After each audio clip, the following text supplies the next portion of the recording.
The rain was pouring hard, but Dominic Vance didn't care. "Get out." His voice was cold, flat, final.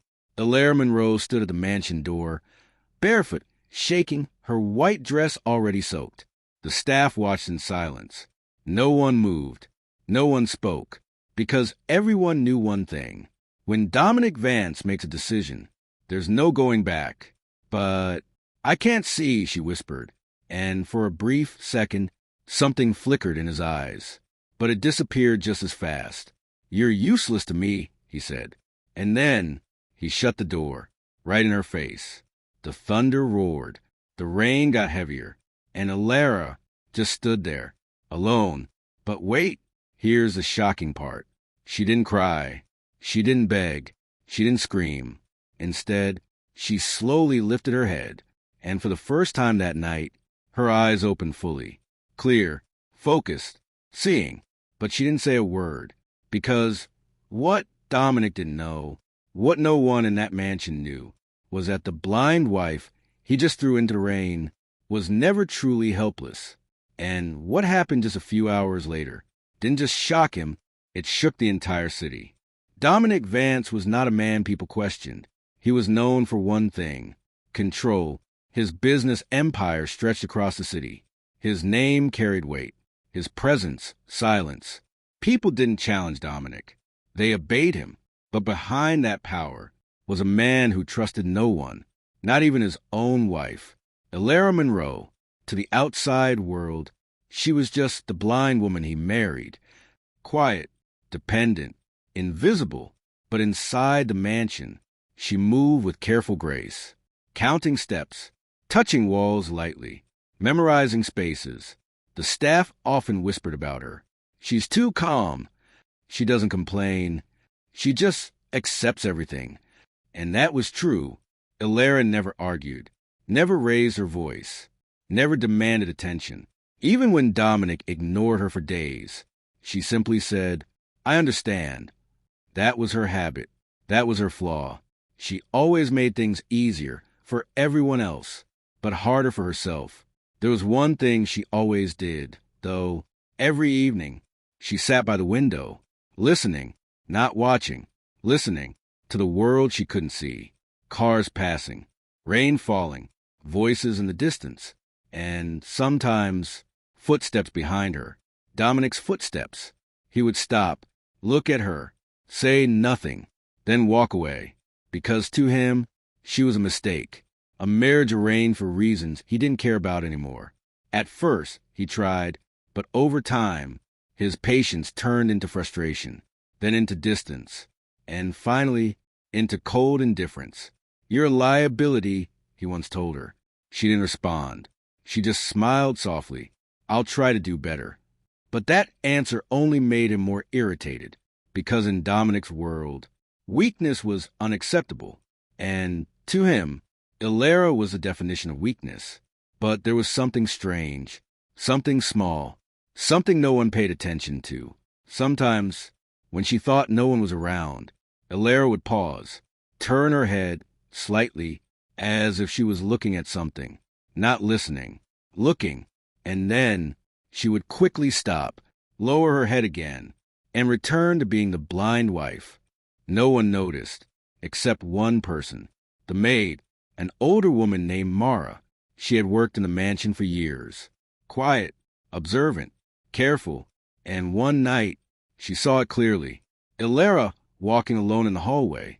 No cane, no hesitation, no counting steps, just walking like someone who could see. Mara froze. Her heart raced, because that moment changed everything. But Hilaire noticed her, stopped, and slowly turned. Their eyes met, and for the first time, Mara understood this wasn't weakness. This wasn't helplessness. This was something else entirely. Something hidden. Something dangerous. Hilaire gently placed a finger on her lips. "Please," she whispered. Mara didn't speak. She just nodded, because deep down, she knew this story wasn't what it seemed. And Dominic Vance had no idea who he was really living with. But everything was about to change. The phone started ringing just after midnight. Sharp, loud, repeated. Ilera heard it from her room. She didn't move. Not immediately. Because in that house, phones ringing late at night never meant anything good. It rang again, and again, and again. But she stayed seated on the edge of her bed, still, quiet, listening. But she didn't pick up. That was her mistake. Downstairs, the staff hesitated. No one wanted to answer Dominic's private line, except Mara. She slowly walked toward it, heart pounding. Something didn't feel right. She picked it up. Hello? There was a pause. Then a voice. Low, urgent. Is she there? Mara frowned. Who? The wife. Mara's grip tightened, because something in that tone was wrong. She's asleep, Mara said carefully. Another pause. Then, tell her time is up. The line went dead. Mara stood frozen. Time's up? What did that even mean? But wait, it gets worse. Upstairs, Ilera slowly stood up. She had heard enough, not the words, but the tension, the fear, the shift in the air. Something was coming, something big, and for the first time in a long while, her expression changed. Not calm, not quiet, but serious, because she knew that voice. She hadn't heard it in years, but she knew it, and that changed everything. Just then, her phone vibrated. Once, a message. She opened it and read silently. No reaction, no shock, just stillness. Then she whispered softly, so it's finally time. Meanwhile, Dominic Vance was not home. He was in his office. Glass walls, city lights, absolute silence. But even there, he felt it. Something was off. He didn't know why. He didn't know how. But something in his chest felt uneasy. He poured himself a drink, ignored the feeling, sat down, tried to focus. But then his assistant rushed in. Sir, there's been a situation. Dominic didn't look up. I'm busy. It's about your wife. That got his attention. He slowly raised his head. Cold eyes. What about her? The assistant hesitated, then said carefully, There's been activity around this state. Dominic frowned. What kind of activity? Black vehicles, sir. Multiple. Silence. Dominic stood up, now fully alert. Who authorized that? No one, sir. That was the problem. Dominic grabbed his coat. Prepare the car. Because in his world, uninvited presence meant one thing. Trouble. And back at the mansion, the rain kept falling. But something else was changing. The guards were uneasy. The staff were whispering. And Mara, she was watching Ilera. Carefully. Because Ilera wasn't acting like before. She wasn't sitting quietly. She wasn't pretending anymore. She was standing still, facing the window, not listening, looking. And then she spoke, softly. They're early. Mara's breath caught, because that sentence confirmed everything. Ilera knew. She knew what was happening, and she had been expecting it. But she didn't know one thing. Dominic was already on his way. And that night, their worlds were about to collide. That was the moment everything started falling apart. The mansion gates opened without permission. That alone had never happened before. Security didn't stop them. Couldn't, because the men stepping out of those black vehicles didn't ask. They moved with authority, precision, power. Inside the house, the staff gathered quietly, fear spreading fast. Who are they? What's going on? Should we call Dominic? But no one moved, because deep down, they knew this wasn't normal. This wasn't business. This was something else. Something bigger. Mara stood beside Ilera, her hands trembling. But Ilera? Still calm. Too calm. They're here, Ilera said quietly. Mara turned to her. You knew this would happen. It wasn't a question. It was truth. Ilera didn't answer immediately. She just took a step forward. Then another, walking straight, not slowly, not carefully, but confidently. And that's when the truth started breaking through. She can see, one of the staff whispered. Mara closed her eyes briefly, because now everyone was starting to notice. But that wasn't even the worst part. The front door opened, and a man walked in, tall, dressed in black. Presence overwhelming. The kind of presence that silences a room instantly. He looked around once. Then his eyes landed on Alara, and everything changed. His posture shifted. His expression softened. And then he bowed, not slightly, fully, respectfully. "My princess." Silence. Complete silence. The room froze. The staff stared.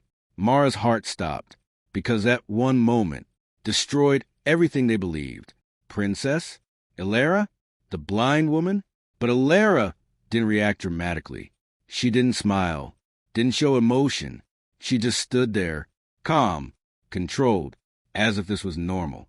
Because to her, it was. "You're late," she said quietly. The man lowered his head further. There were complications. Alara's eyes narrowed slightly. "What kind?" He hesitated, then said, "They've discovered your location." A pause. And then silence.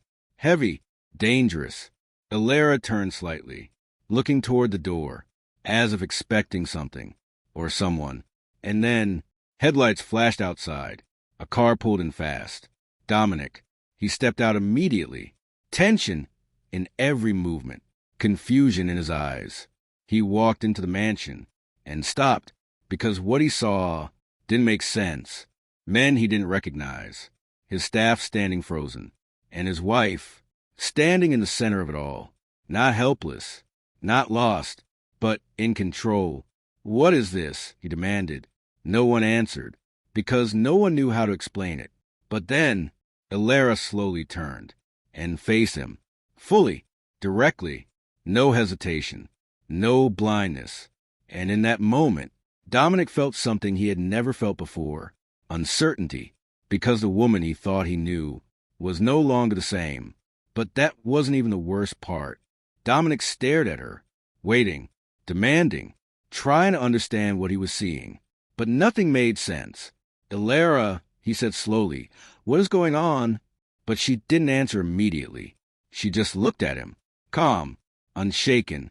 And for the first time since he met her, he felt small. That changed everything.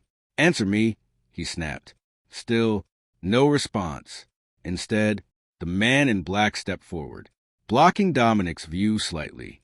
"Lower your voice." Dominic's eyes darkened. "Do you know who you're talking to?" The man didn't flinch. "Yes." A pause. Then, "And you clearly don't." Silence. Heavy. Dangerous. But wait. Here's where everything changed. Dominic laughed. Cold. Sharp.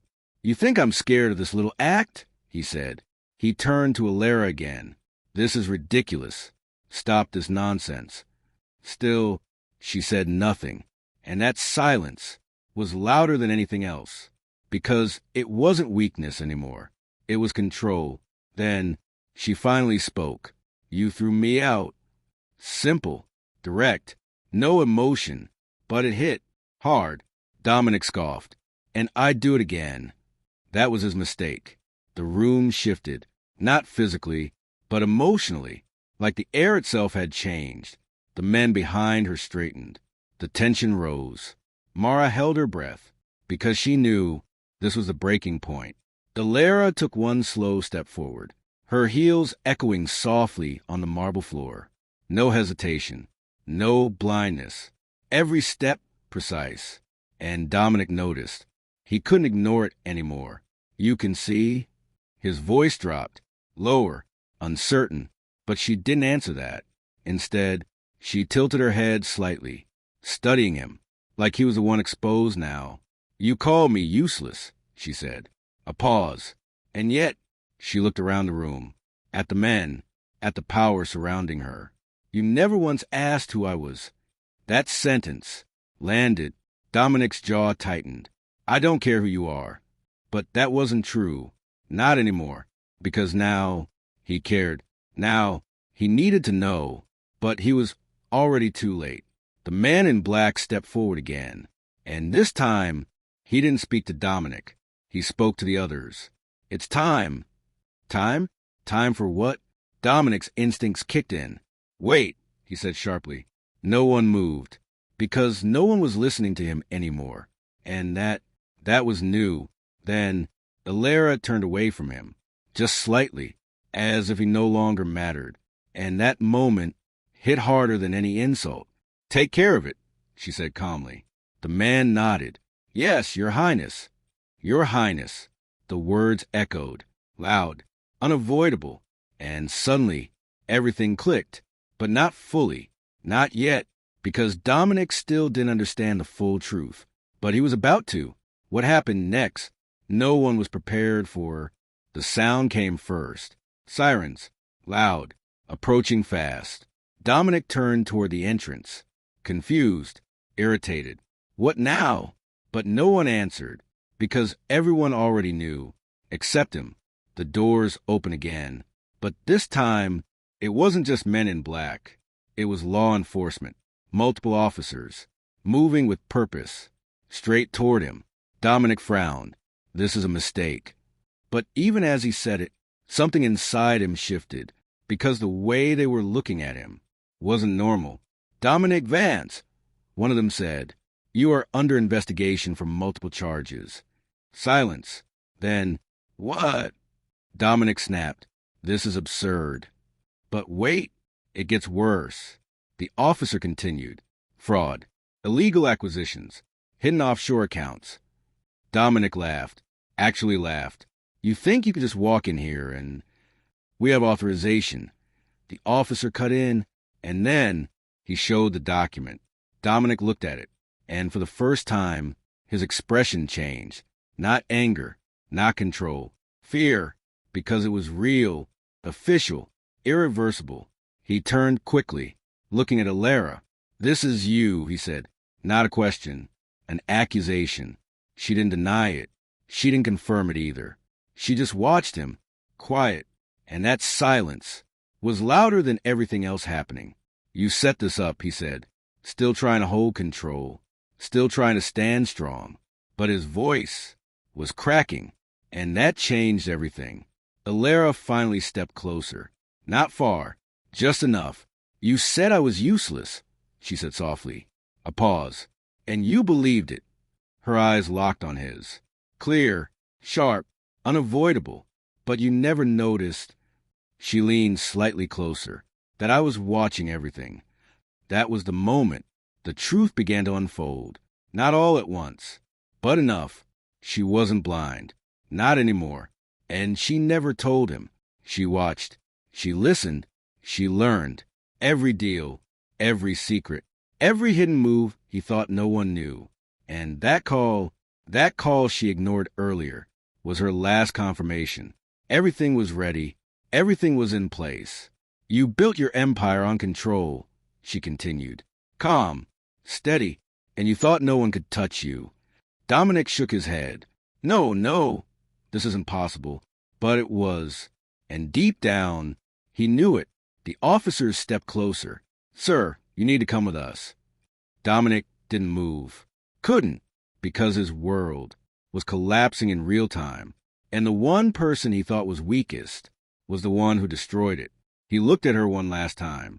"Who are you?" he whispered. Finally, the question he should have asked from the beginning. Alara straightened. Her posture changed. Not soft, not quiet, but royal, powerful, unshaken. "Alara Monroe," she said. A pause. Then, "was never my real name." Silence. "And neither was my story." Another pause. Then the final truth. "I am the daughter of a royal house you tried to erase." Dominic's breath caught, because now everything made sense. Too late. Far too late. "And tonight," she finished quietly, "you answer for it." The officers took his arms. This time, he didn't resist, because there was nothing left to fight, nothing left to control. And in that moment, everything changed forever. The mansion felt different the next morning. Too quiet, too still, as if the walls themselves were trying to process what had happened. Dominic Vance was gone, taken in the middle of the night. No power, no control, no voice, just silence and whispers. The staff gathered in small groups, speaking in low tones. "Did you see it? He got arrested by her?" But no one said it too loudly. because she was still there. Elara, standing by the same window she always sat beside. But this time, she wasn't pretending anymore. She wasn't counting steps. She wasn't listening to survive. She was simply looking, watching the world clearly. For the first time in a long time, she allowed herself to breathe differently, deeper, freer. But it didn't feel like victory. That was the strange part. Mara approached her slowly, carefully, respectfully. "My princess," she said softly. Elara closed her eyes briefly, then shook her head. "Just Elara," she replied. Her voice was calm, but something inside it had changed. Not weaker, not stronger, just heavier. Mara stepped closer. "You knew all along." Elara nodded faintly. "I had to." A pause. Then, "I needed the truth. The full truth. Not rumors. Not suspicions. Proof." And Dominic gave it to her, piece by piece. Without even realizing it, Mara hesitated, then asked the question that had been sitting in her heart all night. "Why didn't you leave earlier?" Elara didn't answer immediately. She looked outside, at the wet ground, at the quiet sky, at the world that had witnessed everything. Then she spoke. "Because I loved him." Simple, honest, painful. Mara's expression softened. "Because that was something no one expected. Not even now." Elara continued. "I thought if I stayed long enough." A pause. "He would see me, not as weak, not as useless, but as someone real, someone worth choosing." But that never happened. Instead, he pushed her out, into the rain, in front of everyone. And that moment did something inside her. Not anger, not revenge, clarity. That changed everything. Mara lowered her gaze. "I'm sorry." Elara shook her head gently. "Don't be." Another pause. Then, "Some truths only reveal themselves when it's too late." And somewhere else, in a cold, silent holding room, Dominic sat alone. No glass walls, no city lights, no control, just a metal chair, and his thoughts. And for the first time in years, he wasn't thinking about business, or power, or control. He was thinking about her. Elara, the way she spoke, the way she stayed quiet, the way she never fought back. And now, he understood why. Not because she was weak, but because she was waiting, watching, enduring. And he never saw it. He leaned forward, hands clasped, eyes tired, because the truth had finally reached him. Too late. "I threw her away," he whispered. The words felt heavier than anything he had ever said. Not his empire, not his wealth, not his power. Her. And now, she was gone. Not physically, but completely. Beyond his reach, beyond his control. And that realization broke something inside him. Not loudly, not dramatically, but quietly, deeply, permanently. Sometimes, the person you think is weakest is the one holding the most power. And sometimes, you don't lose everything because you failed. You lose it because you didn't see clearly. Dominic lost his empire. But more than that, he lost the one person who truly stayed. And Elara, she didn't need revenge. She just needed the truth. And when she got it, she walked away. Not broken, but awakened. Because sometimes, one moment changes everything. So tell me, what would you have done?